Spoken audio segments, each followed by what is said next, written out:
Okay, me and Em are going to play the water cycle game as one more tutorial to help you learn how to play this game as well.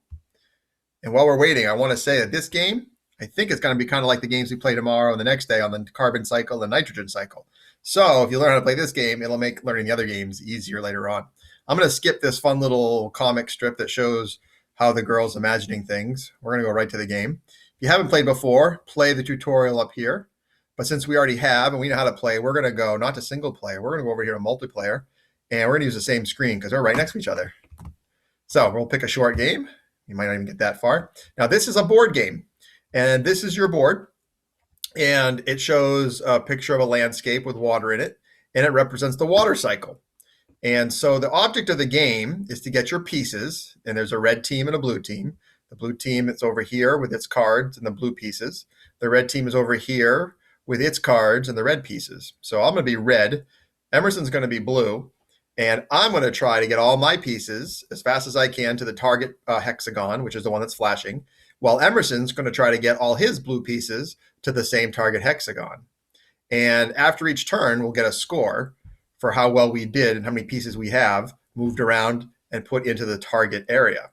All right. And this is, if you think of a card game like Candyland, where you pick a card when it's your turn, that's what we're going to do here. I'll pick a card, and then Emerson will pick a card. And on the cards, it says one part of the water cycle: evaporation, runoff, precipitation, condensation, right? And so we have to understand the water cycle. As I hover over each of these cards with my cursor, you can see what lights up is how the water will move. So in this case, I'm pointing at that thing, you can't see me pointing. You can see that the water, if I pick precipitation, will move from the clouds in the sky to the land. Now, let's say I want to do that.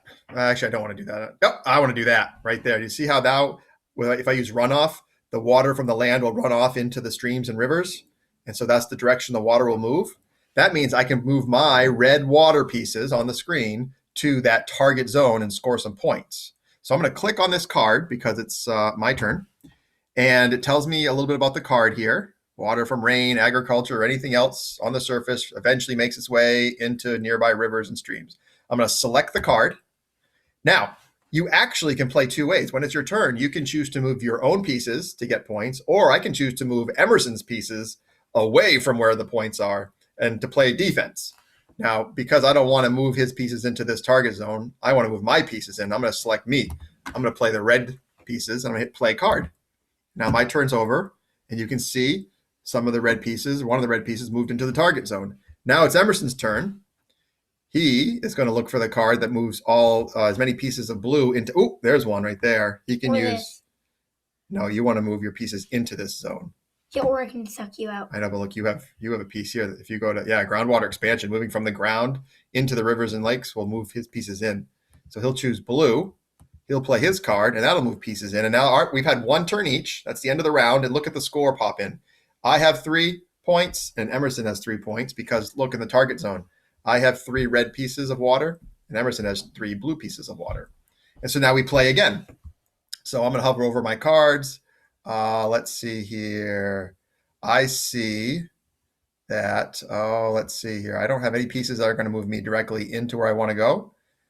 But I see that I have, let's see, I got a precipitation card. That'll move more pieces towards the groundwater.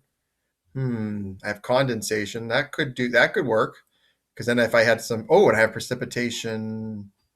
I don't know. I guess I'm going to go ahead and use precipitation. See if I can create some more groundwater runoff. So that's my move for now. Actually, you know what? No, I'm not going to do that. I'm going to click on the card again to make it go away. I'm going to move some Emerson's pieces away. I can't do that either. Yeah, I'm going to go with this move here. All right. Precipitation. I'm going to select the card. I'm going to select me. I'm going to play my card. I'm going to move myself into the ground so that hopefully next time I can give myself a chance to get to the target zone. Oh, look at that. Emerson's got a great card. He's going to be beating me in this round. He's going to move his pieces right into the target zone. Condensation. Precipitation. The water's falling to the land from the sky. Now he's winning 7-6. All right, now it's my turn again. Let's see. I'm going to go, and what do I have for pieces? I still have nothing that's helping me move. Oh, no. Yikes. I'm going to go to Yeah, hopefully I'm going to hope for a precipitation card next. I'm going to use condensation this time. And I'm going to select the card, use red, and play my card. Now it's Emerson's turn. He's trying to find a way to get as many pieces as he can. Oh, he can move some of my pieces out. No, he's going to play a defensive move. Watch this. He's choosing red this time.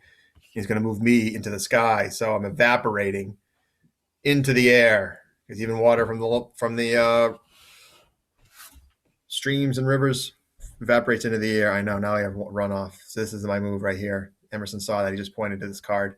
I want to get my pieces back. So why can't I use it?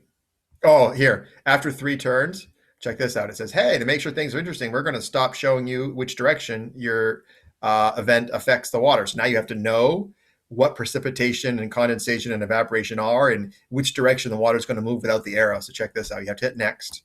And notice also, after 3 rounds, the target zone has changed. So that great card I thought I had isn't so great anymore because now I want to get to the atmosphere. And every three rounds, the target zone is going to keep changing on you.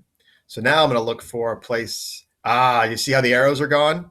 The spaces light up. I have to know that evaporation is going to move the water from the ocean into the sky, but no arrow is going to tell me that. I just have to know it because I'm learning it. And that's what I'm going to do. I'm going to play my card. Check it out. Play card. Then the arrow is going to pop up. All right. So Emerson's going to take his last turn, then we're going to end this tutorial. Every 3 rounds, the target zone changes. And the whole point is to get as many of your water pieces to the target zone as possible. And after each round, each 2 turns, the computer will score the game for you. So after 4 turns, you see here 4 turns, Emerson's got 13 points, and I have 10 points. He's beating me. And right now, we're all trying to get to the atmosphere. All right, have fun playing the game. Let me know if you have any questions.